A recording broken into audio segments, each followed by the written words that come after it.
Una de las cosas que es realmente importante considerar cuando queremos publicar un artículo científico es preguntarnos qué tipo de artículo científico vamos a escribir.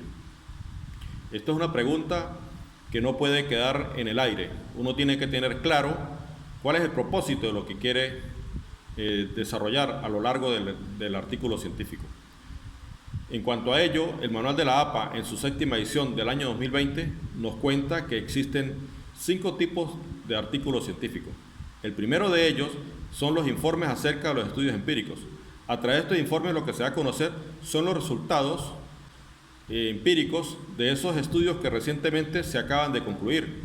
Es decir, son resultados que se publican por primera vez, dando a conocer el estudio.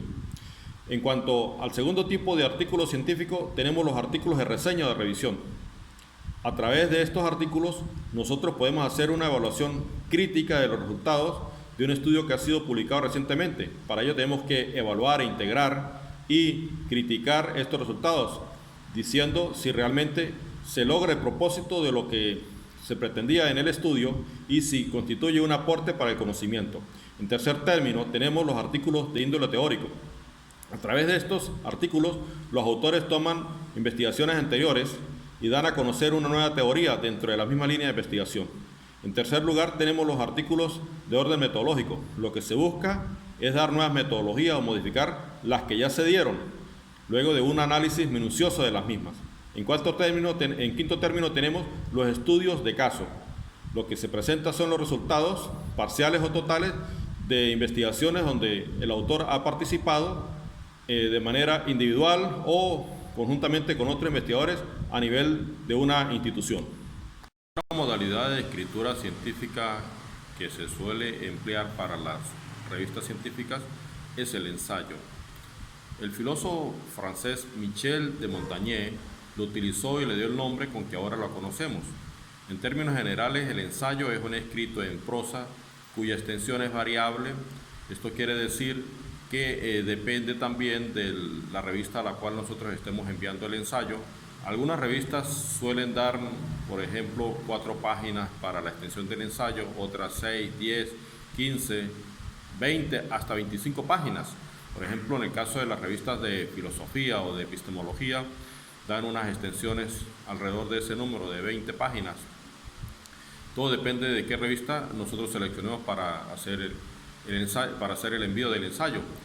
El tema que se trata en un ensayo es libre y se puede referir a asuntos de carácter ambiental, político, económico, jurídico, ético, educativo, sociales, entre otros.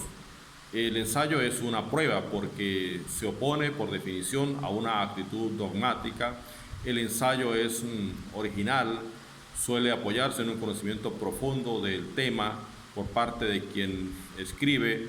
Su originalidad consiste de allí en tratar de una manera nueva, distinta, el tema que se va a abordar.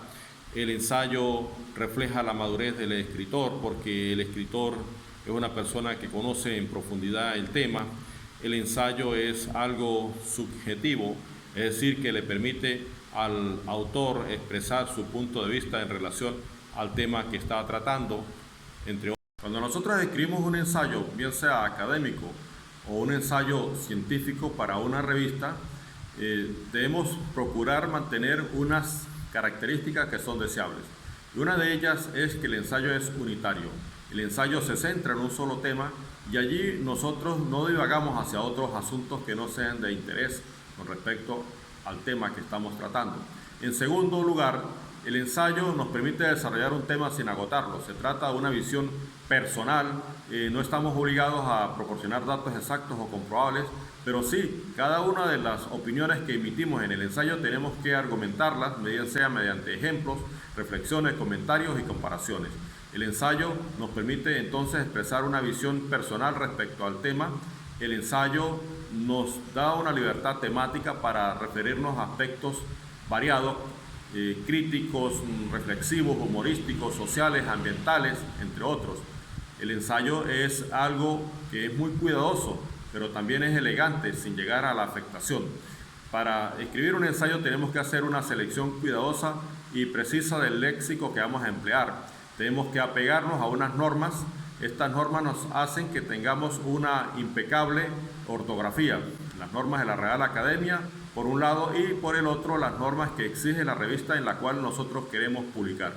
De allí que el ensayo es un medio de escritura no tan formal como lo es un artículo científico, pero sí un medio de escritura libre donde nosotros expresamos esas ideas, y esas características que he señalado deben ser tenidas en cuenta para el momento en que vamos a desarrollar el ensayo y que queremos publicar en una revista. Estos ensayos son libres. Una de las cosas importantes cuando hacemos un artículo científico para una revista, un ensayo o un proyecto, es dónde buscamos la información. La búsqueda de información tiene que ser en bases de datos. ¿Por qué? Porque las bases de datos nos suministran información realmente confiable. Con ella nosotros podemos construir el estado del arte, las conceptualizaciones, las teorías vigentes, las metodologías previamente utilizadas, buscar fuentes de información de trabajos empíricos, teóricos, revisiones sistemáticas, metaanálisis para encontrar información. Eso implica una capacidad de selección de fuentes de información, discriminar las que realmente son relevantes de aquellas que no lo son. Implica también buscar en sitios web que ofrezcan información confiable, con alto impacto científico, que haya sido evaluada por pares, que ofrezcan una información que realmente sea importante. Una de las cosas importantes que nosotros tenemos que tener en cuenta cuando hacemos una búsqueda es saber distinguir entre la búsqueda de información en Internet y la búsqueda de información en bases de datos. Cuando hacemos la búsqueda en Internet, entonces aparece un sinnúmero de páginas que contienen la información, pero cuando nosotros hacemos la búsqueda en bases de datos, estamos buscando documentos que son realmente confiables, que nos pueden ayudar a desarrollar esa temática que nosotros queremos tratar. Por ello, es importante acudir a la utilización de palabras claves en idioma inglés y otros idiomas que nos aumenten el número de posibilidades. Nosotros tenemos que procurar asegurar la diversidad en el origen de esas referencias que pueden estar ubicadas en bibliotecas, bases de datos electrónicas, páginas web, entre otras.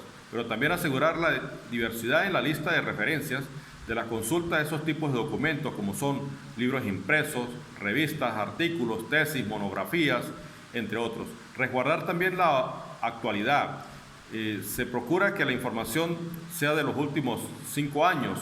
En algunas revistas exigen que más del 50% de las referencias bibliográficas tengan este periodo de tiempo. Más eso no quiere decir que no se pueda citar algún documento que sea anterior a los 5 años. Es imposible descartar, por ejemplo, una referencia del ensayo del entendimiento humano como obra filosófica o una cita que uno haga a Charles Darwin, por ejemplo, en relación al origen de las especies o cualquier otro científico. En el caso de que sea un artículo desarrollado en el área de la biología, de la filosofía, uno puede consultar este tipo de referente.